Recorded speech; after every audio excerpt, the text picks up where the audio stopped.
लोग इधर उधर बिजनेस ढूंढ रहे हैं और मैं कहता हूं वेस्ट बंगाल सोने की खान है। क्यों?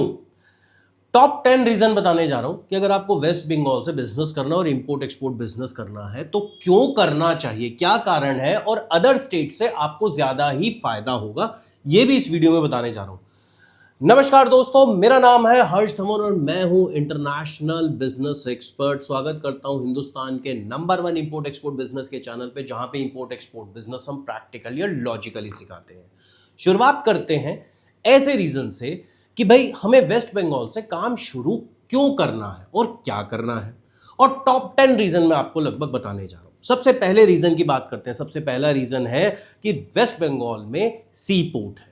कोलकाता हो गया, हल्दिया हो गया, सी पोर्ट है। अगर आप इंडिया का मैप उठा के देखेंगे तो कितनी स्टेट में आपको सी पोर्ट मिलेगा। तो सबसे बड़ी बात, अगर हम south Asia, south east Asia की बात करें तो यहां से हमें मार्केट टारगेट करना सबसे ज्यादा आसान है। अब जिस स्टेट में सी पोर्ट आ जाता है तो और भी उसके बेनिफिट होते हैं। वो क्या, वो भी आपको बताता हूं, लेकिन उससे पहले मैं दूसरा रीजन बताऊंगा। दूसरा रीजन क्या है? दूसरा रीजन है कि वेस्ट बंगाल में अकेला एक ड्राई पोर्ट है जिसे हम बोलते हैं पेट्रा पोर्ट। ये इंडिया का सबसे बिजिएस्ट ड्राई पोर्ट है। सबसे ज्यादा इंपोर्ट एक्सपोर्ट बिजनेस इस ड्राई पोर्ट से होता है। बिलियंस ऑफ डॉलर्स का ट्रेड इसी ड्राई पोर्ट से हो रहा है और ये वेस्ट बंगाल से ही हो रहा है। ये बात कोई नहीं जानता। रीजन क्या भाई? जिसको नॉलेज नहीं होगी उसको लगेगा ये चीज मुश्किल है, जिसको नॉलेज होगी उसको आसान लगेगा। और अगर आप किसी ट्रेड के बारे में नहीं जानते तो वो आपको मुश्किल ही लगेगा। एक एग्जांपल लेते हैं, आप गाड़ी चलाना नहीं जानते तो आपको वो मुश्किल लगेगी। आप फ्लाइट चलाना नहीं जानते तो जितने पैसेंजर बैठे होते हैं उनको फ्लाइट चलाना बहुत मुश्किल लगता है। लेकिन भाई चला तो वही रहा है ना, आपकी और हमारी तरह एक इंसान ही तो चला रहा है ना। तो सबसे बड़ी चीज आपको ये मानना पड़ेगा कि आपको ये चीज सीखनी पड़ेगी, समझनी पड़ेगी, तभी आप कर पाओगे। तीसरा सबसे बड़ा रीजन ये है कि अकेला वेस्ट बंगाल हिंदुस्तान की अकेली ऐसी स्टेट है जहां पे फ्रूट और वेजिटेबल चाहिए वो मिल जाएगा, मेटल चाहिए वो मिल जाएगा, टी चाहिए वो मिल जाएगी, कॉफी चाहिए वो मिल जाएगा, लेदर प्रोडक्ट्स चाहिए वो मिल जाएगा, इमिटेशन ज्वेलरी चाहिए वो मिल जाएगा, जूट प्रोडक्ट्स चाहिए वो मिल जाएगा, केमिकल चाहिए वो मिल जाएगा, फार्मास्यूटिकल की इंडस्ट्री मिल जाएगी, टेक्सटाइल मिल जाएगा, फुटवेयर मिल जाएगा। यार सब कुछ तो मिल जाएगा, बचा क्या? तो फिर हम ये कैसे कहते हैं कि वेस्ट बंगाल से काम करना मुश्किल है और स्पेशली इंपोर्ट एक्सपोर्ट करना मुश्किल है? अगला रीजन है बीबीआईएन कॉरिडोर का एडवांटेज। अब ये बीबीआईएन क्या हो गया? बांग्लादेश, भूटान, इंडिया, नेपाल जो ट्रेड रूट है वो कहां से निकलेगा? वेस्ट बंगाल से तो होके निकलेगा ना, बंगाल से होके निकलेगा। तो फिर एक अकेली स्टेट इन 4 देशों को साथ के साथ टारगेट कर लेती, सारे पड़ोसी, मतलब सीधा बाय रोड भेज दो माल, यही हो सकता है ना। तो अब आप खुद सोचिए, इंडिया की ऐसी कितनी स्टेट है जो 4 देशों को इकट्ठे टारगेट कर सकती है? ये किसी को नहीं पता। समझ आया? अब आगे शुरुआत करते हैं। इंपोर्ट एक्सपोर्ट की अगर मैं बात करूं तो लोगों का मिथ ये रहता है कि इसमें ज्यादा इन्वेस्टमेंट लगेगी। क्यों? क्योंकि उन्होंने रोड पे बड़े बड़े कंटेनर आते जाते देखे, उनको लगता है यार इतना सारा सामान भेजना पड़ेगा एक ही ऑर्डर में, लाखों करोड़ों का सामान होगा। नहीं, यही मिथ है। इंपोर्ट एक्सपोर्ट का नाम आता तो लोगों को लगता है इसमें ज्यादा इन्वेस्टमेंट लगेगी, कम इन्वेस्टमेंट में ये काम शुरू ही नहीं हो सकता। ये भी एक मिथ है। इंपोर्ट एक्सपोर्ट का नाम आता है तो सबको दिक्कत ये होती है कि इसमें बायर कैसे मिलेगा, सप्लायर कैसे मिलेगा, वो जेन्युइन है या फ्रॉड है ये कैसे पता लगेगा, इसका कस्टम क्लियरेंस कैसे होगा, ये कैसे होगा, शिपिंग का काम कैसे होगा, कस्टम का काम कैसे होगा, कुछ नहीं पता। तो इतनी सारी चीज़ें जब माइंड में आएंगी, इतने सारे क्वेश्चन जब माइंड में आएंगे तो भाई कंफ्यूजन होना लाजमी है और आपको लगेगा भाई बहुत मुश्किल है। लेकिन नहीं, इसी प्रॉब्लम का सॉल्यूशन देने के लिए तो हमारी practical training import export business की होने जा रही है कोलकाता के अंदर, जहां पे एक दिन हम आपको पोर्ट के अंदर भी लेके जाएंगे। इसमें हम आपको सिखाएंगे कौन से प्रोडक्ट का सिलेक्शन करना चाहिए, क्यों करना चाहिए, कम पैसों में कैसे शुरू करना चाहिए, वेस्ट बंगाल से ही क्यों करना चाहिए, बायर कैसे मिलेगा, सप्लायर कैसे मिलेगा, लोन कैसे लेना है गवर्नमेंट से, आपको गवर्नमेंट इंसेंटिव क्या देगी, डॉक्यूमेंटेशन क्या होगा, लाइसेंसिंग प्रोसेस क्या होगा, यानी बेसिक से एडवांस स्टेप बाय स्टेप सीखिए, समझिए और अपना खुद का इंपोर्ट एक्सपोर्ट बिजनेस शुरू करिए। यार आप लोग तो घर से भी ये बिजनेस शुरू कर सकते हैं, तो फिर चैलेंज क्या है? अगर अभी भी माइंड में आता है कोई क्वेश्चन कि ये चैलेंज है तो स्क्रीन पे जो नंबर आ रहा है इस पे कॉल करके वो चैलेंज पूछ लीजिए, रजिस्ट्रेशन करा लीजिए, ट्रेनिंग का व्हाट्सअप कर दीजिए। इतनी सारी चीजें हैं तो सोच क्यों रहे हैं? तो एक ये भी रीजन है सोचने का कि हम बहुत ज्यादा सोचते हैं, तो इसलिए सोचिए कम और काम करिए ज्यादा। अगला रीजन बताने जा रहा हूं। अगला रीजन क्या है? वेस्ट बंगाल। वेस्ट बंगाल में हावड़ा है, ठीक है। अकेला हावड़ा इंजीनियरिंग गुड्स का हब है। आयरन चाहिए आयरन मिलेगा, स्टील चाहिए स्टील मिलेगा, इंजीनियरिंग गुड्स चाहिए इंजीनियरिंग गुड्स मिलेंगे, किसी भी तरीके का मेटल का काम हावड़ा में हो रहा है।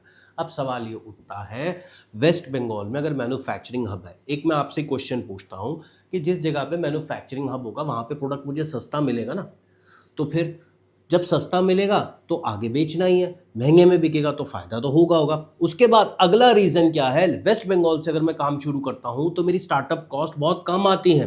क्यों कम आती है? As compare to Mumbai, Delhi, Chennai, Visakhapatnam या किसी भी स्टेट और सिटी को ले लो, इनकी स्टार्टअप कॉस्ट ज्यादा है। वेस्ट बंगाल की कनेक्टिविटी बहुत अच्छी है पोर्ट के साथ।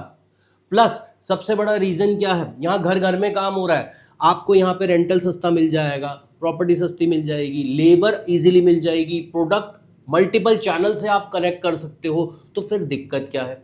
एडवांटेज ये है ना। इसके बाद अगला एडवांटेज क्या है? आपको एक्सपोर्ट में इंसेंटिव भी ज्यादा क्रिएट हो सकता है। क्यों ज्यादा क्रिएट होगा? भाई लोग यूएस यूरोप माल भेजते हैं, आप वेस्ट बंगाल में बैठे हो, आप यूएस यूरोप भी भेजो, बट अगली साइड, मतलब जैसे हमारे दो हाथ है, एक हाथ ये एक हाथ दो, तो राइट साइड पे मेरे मान के चलो इंडिया, बांग्लादेश, भूटान, नेपाल, ये सारे बैठे हैं, और लेफ्ट साइड पे मेरे पास यूरोप, यूएस बैठा है। तो आप खुद सोचिए, मेरे पास तो ज्यादा ऑप्शन है ना as compare to other state countries को टारगेट करने का, तो एक एडवांटेज ये भी हुआ। इसके आगे अगर मैं बात करूं कि सबसे बड़ी बात, साउथ ईस्ट एशिया को टारगेट करना कोलकाता से, वेस्ट बंगाल से बहुत आसान है। क्यों? कोलकाता पोर्ट जहां बना हुआ है वहां से म्यांमार बहुत पास पड़ता है।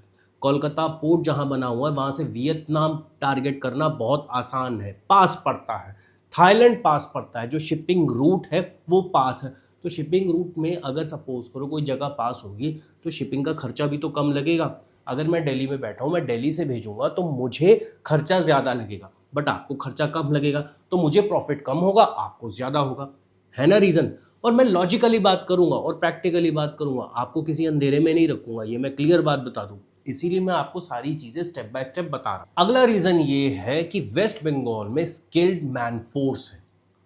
देखो, अगर आपको अच्छे ग्रेजुएट स्टूडेंट्स चाहिए वो आपको मिल जाएंगे, प्रोफेशनल्स चाहिए वो आपको मिल जाएंगे, लेबर चाहिए वो आपको मिल जाएगी, और वो भी बहुत कंपेटिटिव प्राइस पे।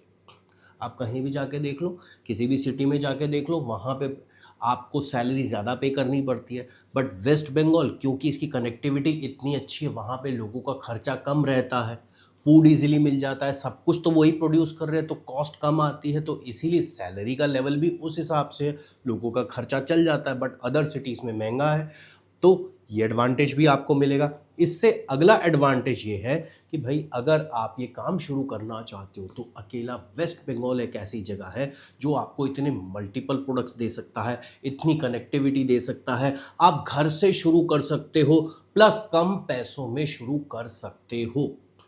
आपको जूट का काम करना है, मान के चलते हैं, तो जूट की इंडस्ट्री सारी है आपके पास, ठीक है। एक जूट के काम को शुरू करने के लिए 25 से 50 हज़ार की इन्वेस्टमेंट चाहिए। एक चाय के काम को करने के लिए 50 से 80 हज़ार की इन्वेस्टमेंट चाहिए।